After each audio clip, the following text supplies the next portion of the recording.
These are the generations of Jacob. Joseph, being 17 years old, was feeding the flock with his brethren. And the lad was with the sons of Bilhah and with the sons of Zilpah, his father's wife. And Joseph brought to his father their evil report. Now Israel loved Joseph. These are the generations of Jacob. Because being 17 years old, was feeling his old age, and made him a coat of many colors. And when his brethren saw that their father loved him more than all his brethren, they hated him and could not speak peaceably unto him.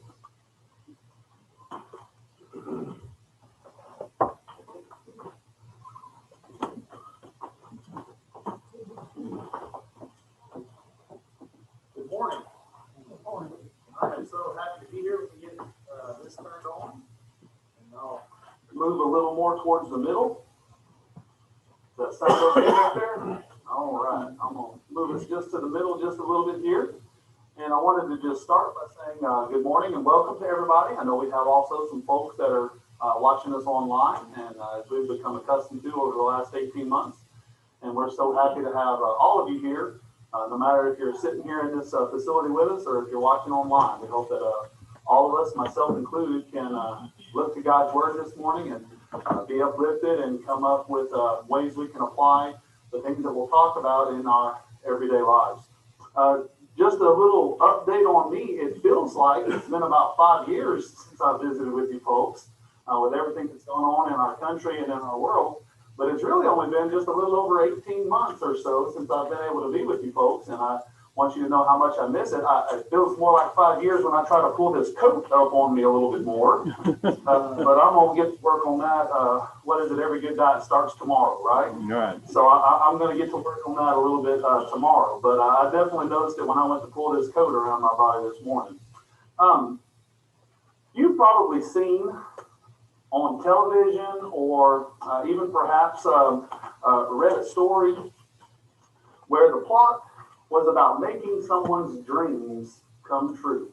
I think about all the sitcoms I used to watch. I'm 40 years old, so when I was, 12, 13, 14, 15, the great thing to do was to watch what was called TGIF. It was television that came on Friday nights, and we watched Family Matters, and we watched, different shows, and some of them didn't come on Friday night, but like The Fresh Prince of Bel-Air, and I know I'm aging myself a little bit, even going way back into some of the older sitcoms. I used to love to watch Andy Griffith with my father and with my grandfather.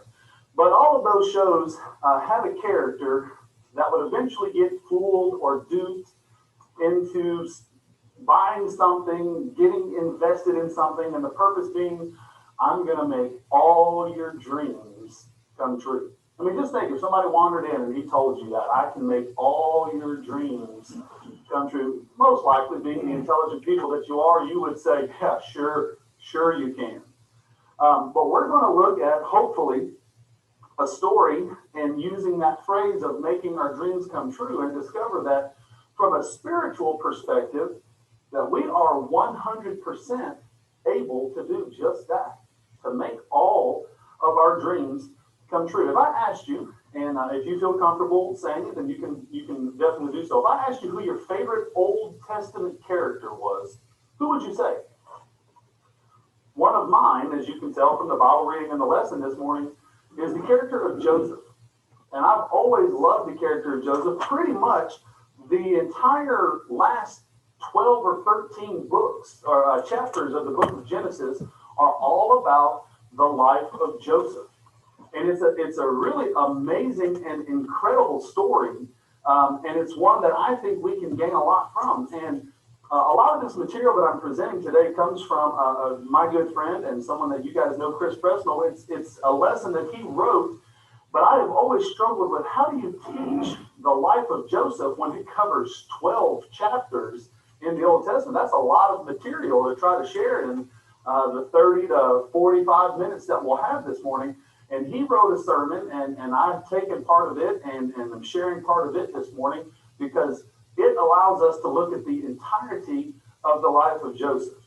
But I love the character of Joseph. I think it's an amazing story, and it's a very tumultuous story, a lot of ups and downs.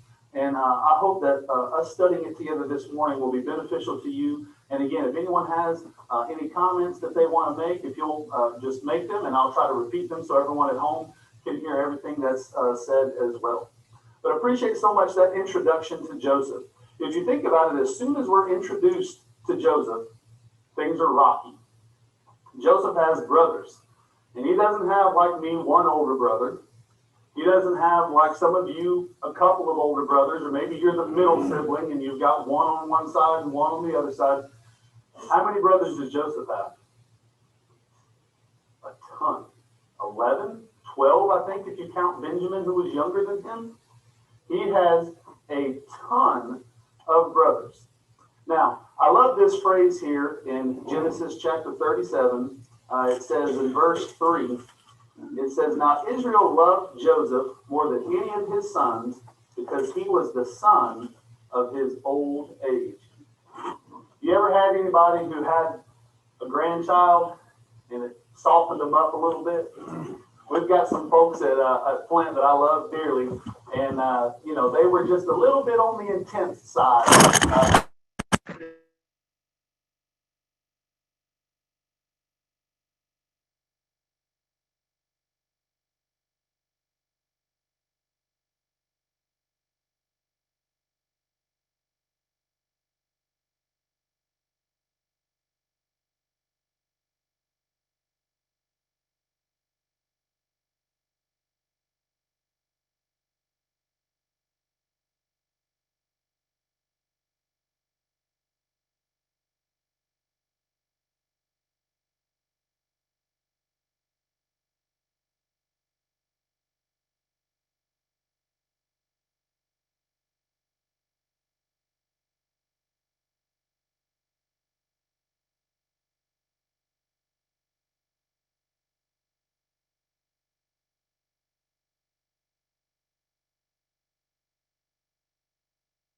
Bow down to my sheep.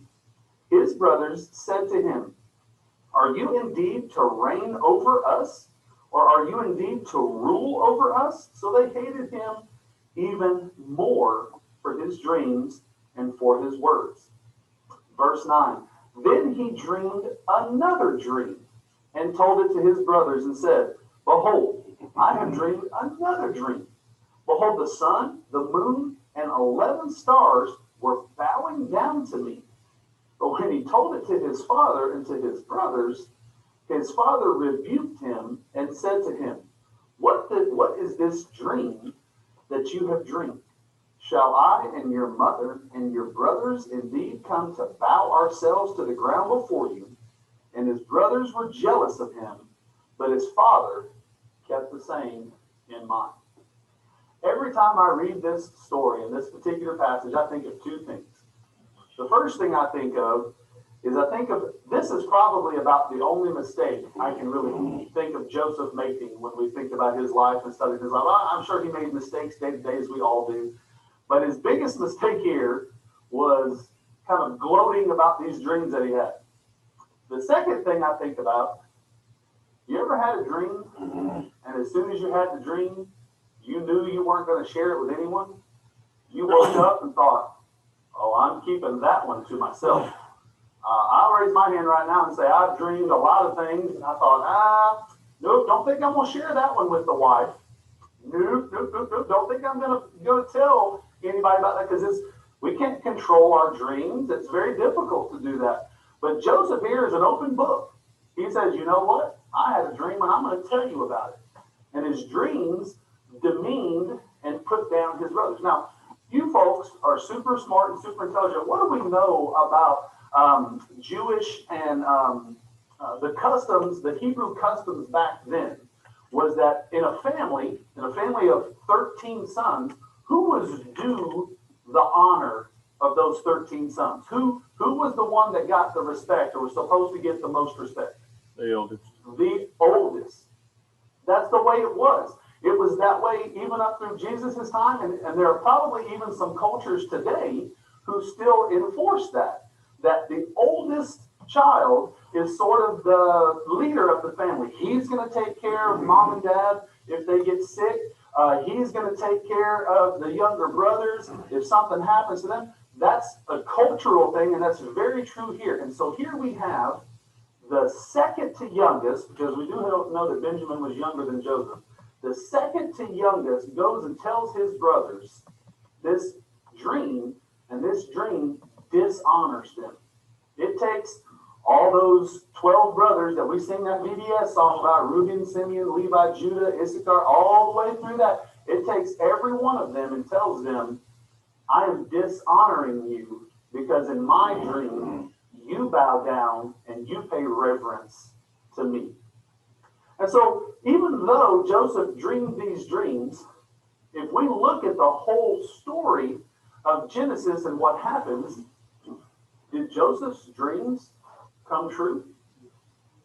Absolutely, they did. That must have been very hard for Joseph to see, and surely would have been hard for his brothers to see, and his mother and father, because even in his second dream, his own mother and father are bowing down and worshiping. But if we'll look at it here, Joseph's dreams came true. So we're going to hopefully spend a little bit of time this morning thinking about how to make our dreams come true. Let's make sure that I haven't overlooked anything in my introduction here of the book of Joseph. We talked about that he's a young man of 17, born when Jacob was 91 years old. 91 years old. He received the coat of many colors, which would have been a thing that set him aside from the brothers. And he alienated his brothers with tattletelling and outlandish dreams, but we decided that they were not outlandish. They were actually dreams that were very prophetic and told of the future. All right, so the first thing that we're going to consider this morning by way of how to make our dreams come true is that you can make your dreams come true by giving God the guiding duties for your life. Giving God the guiding duties for your life. Let's look at Genesis chapter 39. Genesis chapter 39. Such an excellent story. To bridge the gap here between Genesis chapter 37 and 39, some stuff happens. Basically, the brothers of Joseph sell him into slavery. I believe they sell him to a group of Ishmaelites who are passing through, and they take him to Egypt, where he is sold as a slave into the house of Potiphar, who was an officer of Pharaoh and very close to the Pharaoh. They also deceive their father. They take a goat and they kill the goat, and they take his fancy coat of many colors and they put blood on it and they return it to him, and they ask him, they say, is this your son Joseph's coat? And they knew all along it was Joseph's coat. And Israel said, yes, surely some animal has killed him, and he is beyond consolation. He just cannot be consoled. He is so upset and so sad. But here we find Joseph in the house of Potiphar. What does he begin to do? If you look at most of the characters in the Old Testament that put God first, that tried their best, they weren't perfect, but they tried their best to make good choices and do what God told them to do. What do most of those kind of characters in the Old Testament have? Do they have success, or do they have failure? Most times they have success. Now they have setbacks, as we'll see here with Joseph. I think about other characters in the Old Testament, like Daniel. Daniel had success, even though he was a captive in Babylon. He continued to have success. I think about David, for the most part, made some mistakes, but he had success because he tried, being a man after God's own heart, to put God first. But Joseph finds himself, he's on this roller coaster ride. He finds himself kind of in the bottom here, and he begins to pull himself up, and he makes it to where Potiphar's household succeeds because of him. All right, let's read beginning in verse 2 of Genesis chapter 39. Now, I do read from the English Standard Version. It'll read very similarly to the New King James Version. A few differences, but very, very similar. Genesis chapter 39 and verse 2, it says, the Lord was with Joseph, and he became a successful man. And he was in the house of his Egyptian master. His master saw that the Lord was with him, and that the Lord caused all that he did to succeed in his hand. So Joseph found favor in his sight and attended him, and he made him overseer of his house and put him in charge of all that he had. From the time that he made him overseer in his house and over all that he had, the Lord blessed the Egyptian's house for Joseph's sake. The blessing of the Lord was on all that he had in house and in field. So he left all that he had in Joseph's charge, and because of him, he had no concern about anything but the food he ate. Now, I'm going to be honest with you. Little sidebar here. I like Potiphar's setup here. He's got a nice setup. My wife and I, in the time since I was able to be with you, we sold and bought a house.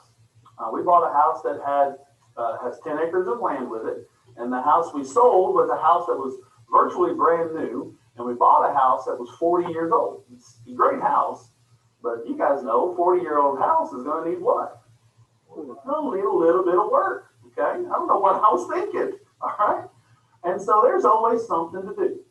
Our land has a lot of timber on it, and so there are trees to cut back, and there's way more grass that needs mowing, and there's this that needs fixing, and there's that needs fixing, and I hung a porch swing last week, and I got to replace the door.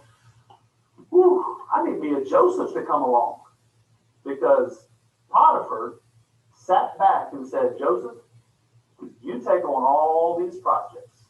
I can see that the Lord is with you. I think that's amazing. In this foreign land where their customs and their religious practices would have been completely different from those of the Hebrew nation, Potiphar is able to see that God blesses Joseph. I think there's something to that for us as Christians to make sure that, not in a boastful way, but that others can see that we're different from the world. It was obvious to Potiphar that Joseph was doing something differently. And so if Potiphar needed a porch swing hung, Joseph saw the porch swing. A tree fell across the road and it needed to be cut up and put on the fire, Joseph cut the tree down, took care of it. If something broke, he took care of it. If they probably had a lot of things coming in and out of the house, they probably had servants coming in and servants going out, and Joseph oversaw all of that. He made sure that everything went the way it was supposed to go. And it says that Potiphar, everything went so well that the only thing he concerned himself with is what's for dinner. Sounds kind of like a nice gig, I'm going to be honest with you. But as we know with this story, things are going to change.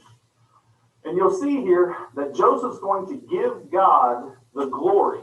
All right, he's going to give God the duties for his life.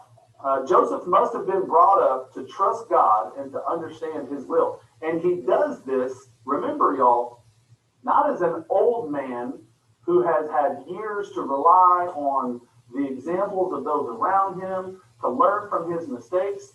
But at the beginning of Genesis chapter 17, or Genesis chapter 37, how old is Joseph? You read it for us just a while ago. He was a man of 17 years old. Y'all, I wasn't nothing but dumb at 17 years old. And maybe we can give Joseph a few years because maybe it took him some time to get through the situation with his brothers and give him some time. So, okay, maybe he's 20 or 21 years old. I think I was a whole lot smarter when I was 21. But Joseph here is making grown decisions. And the reason he's able to do so is because he was brought up to trust and to understand God's will. I want you to look at how Joseph reacts when he thinks his relationship with God could be impacted. Oh, let's read. It's a lengthier section.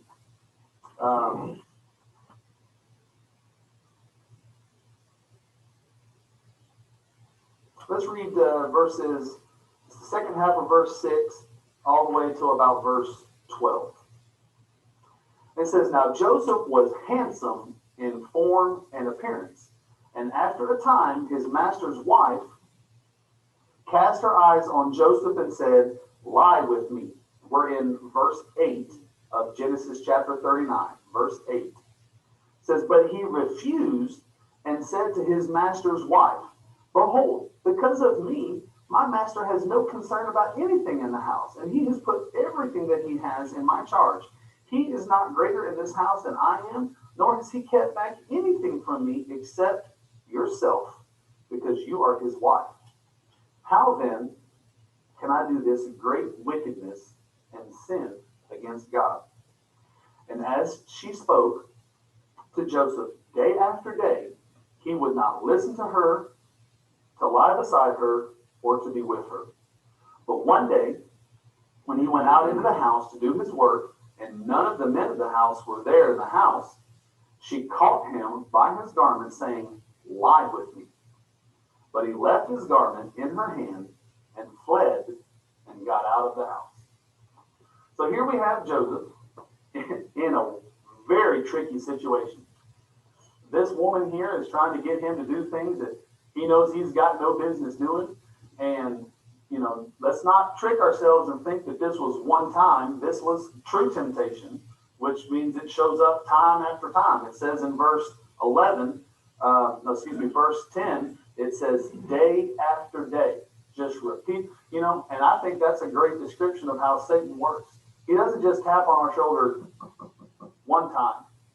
He taps on our shoulder day after day. He taps on our shoulder with the things that we do. He taps on our shoulder with the places we go, the people that he puts in our lives. Day after day, he is tapping on our shoulder. And Joseph here must have been taught to trust God and to understand his will in order to overcome that temptation. But notice there in second half of verse 9, Joseph isn't worried about what this is going to cost him from a job perspective. How can I do this great thing and affect my job? Nope. He doesn't worry about where he's going to sleep at night. How can I do this great thing? I'm going to be homeless because Potiphar's going to throw me out.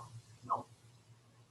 How can I do this great thing? It's going to affect my retirement. It's going to affect my future plans. Nope.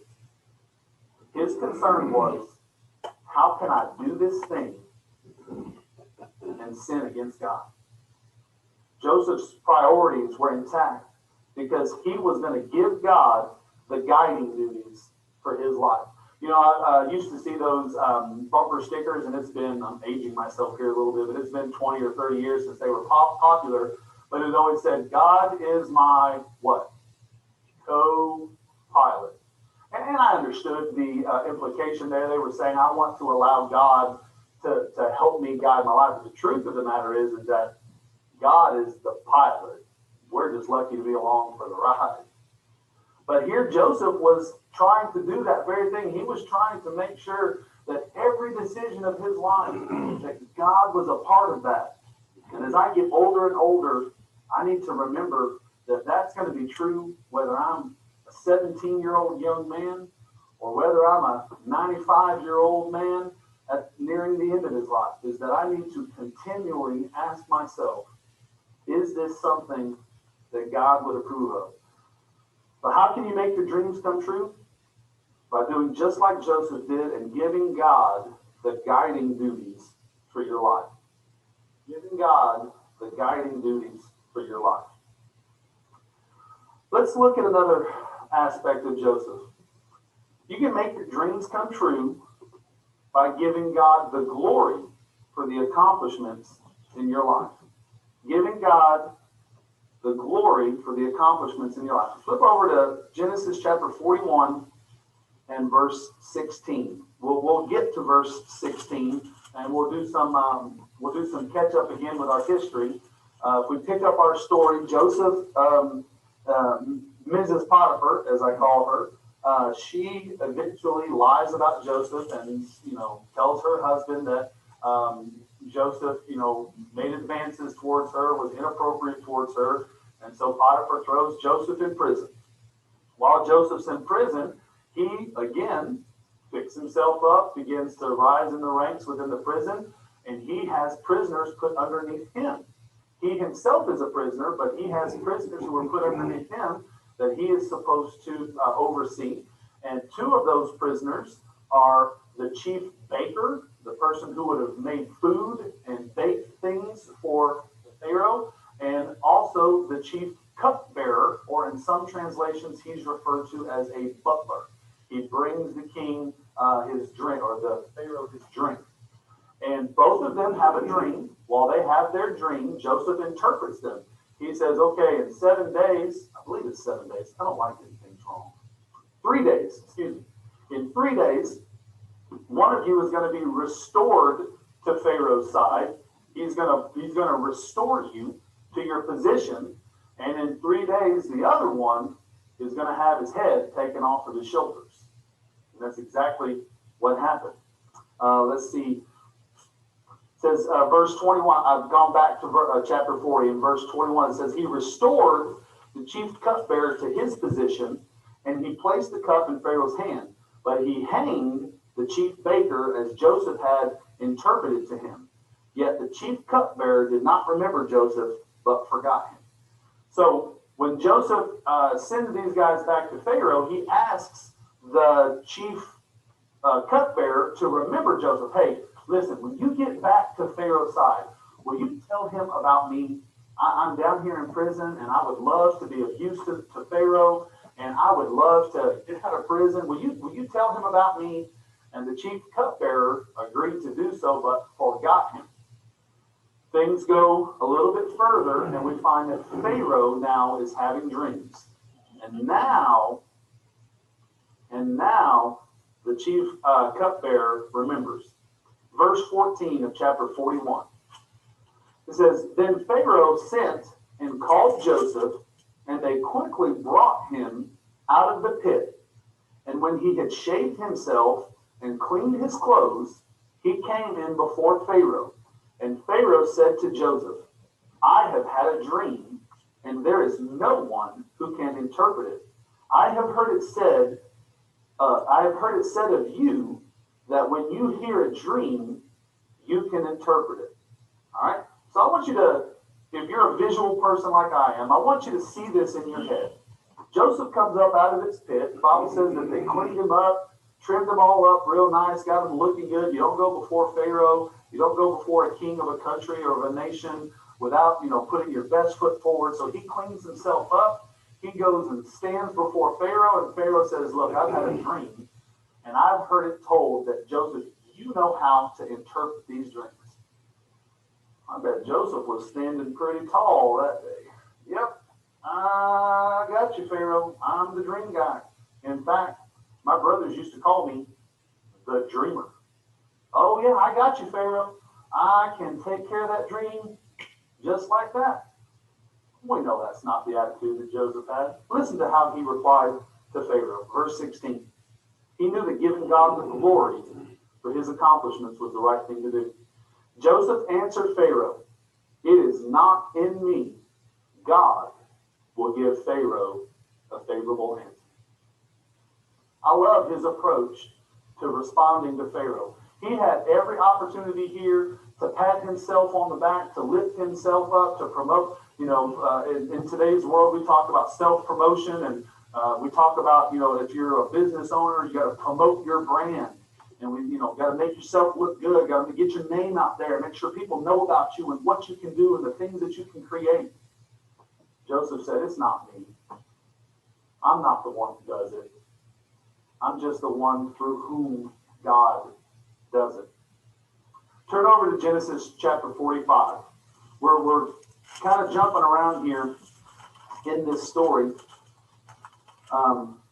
And again, we'll try just to take 60 seconds or so and connect the situation. You know that the interpreting of the dreams of Joseph was regarding the fact that famine was going to come to the land of Egypt. But it was going to be 7 years before the famine hit, so there were going to be 7 years of plenty. Now, I'm not much of a farmer, but I do understand that some years yield more than others. Some years you have just an excellent crop. Some years you might have just an average crop, and in some years it's just pitiful.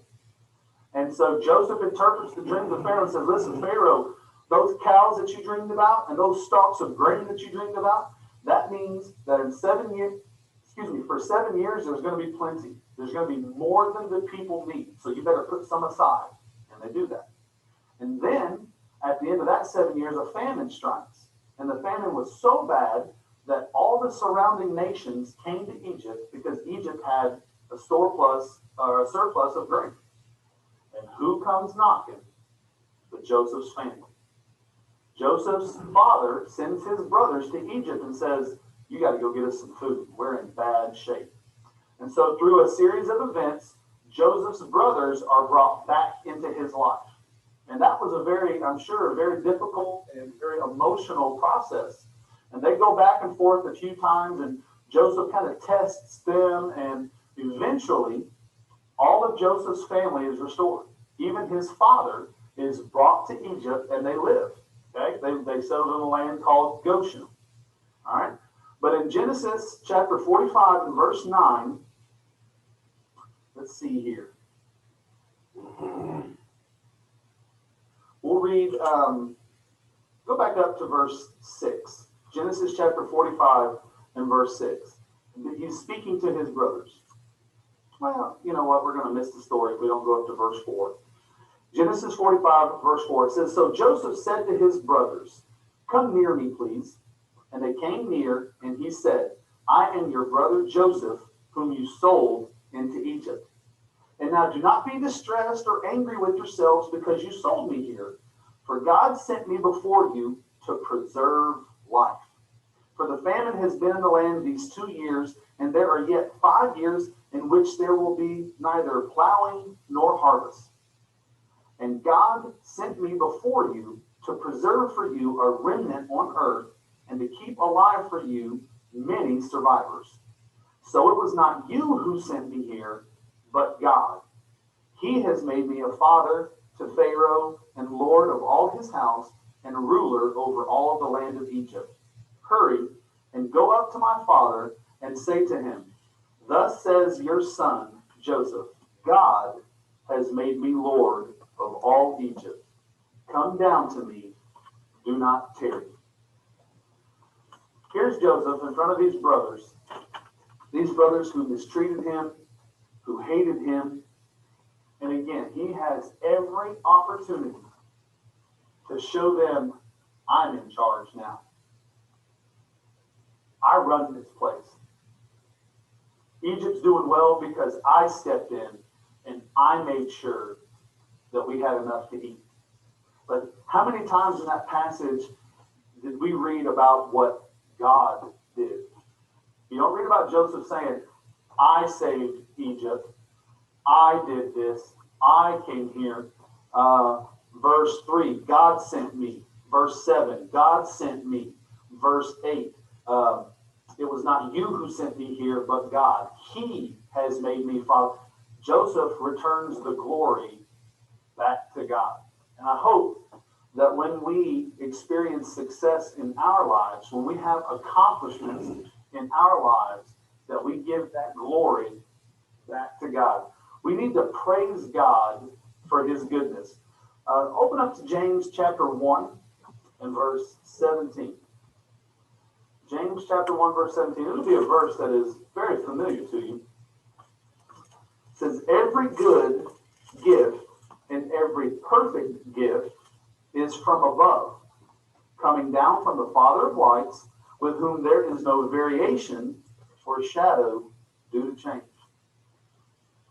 Everything that we have in our lives that's good comes from God.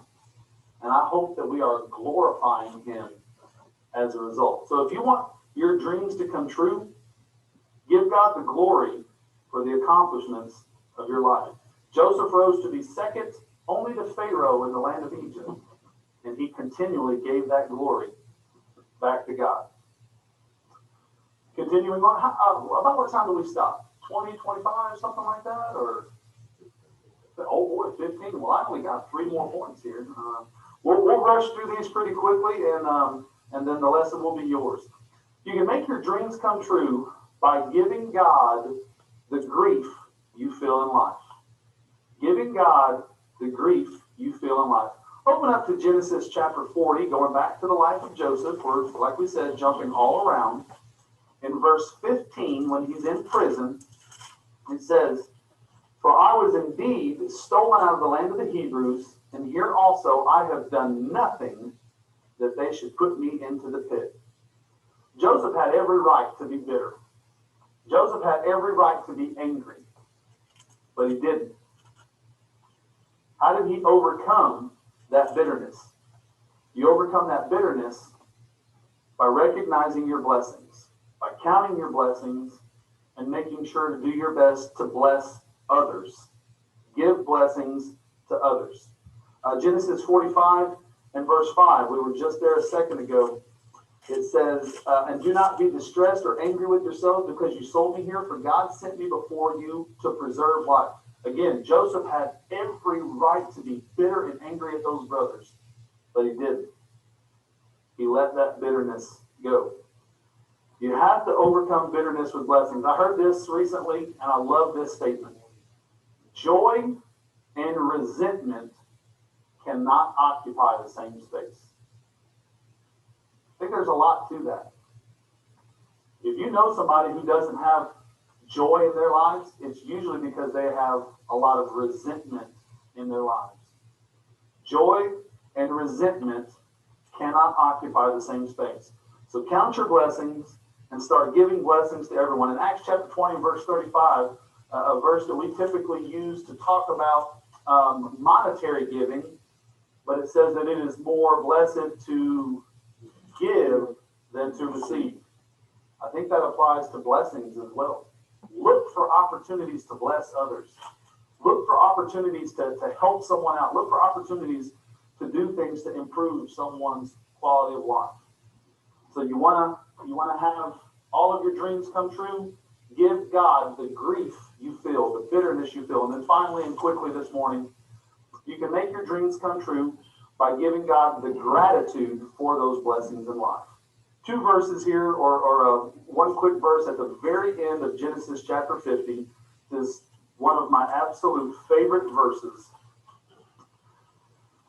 Right after Joseph's family comes and things begin to get settled for them in the land of Egypt, Israel passes away. And the brothers of Joseph are worried that Israel was their only connection to their brother Joseph. And so they begin to wring their hands and say, now that Dad's gone, Joseph could turn on us. He could kick us out of the land. He could put us to death. He has every right to. Look at Joseph's response. Beginning in verse 17, says,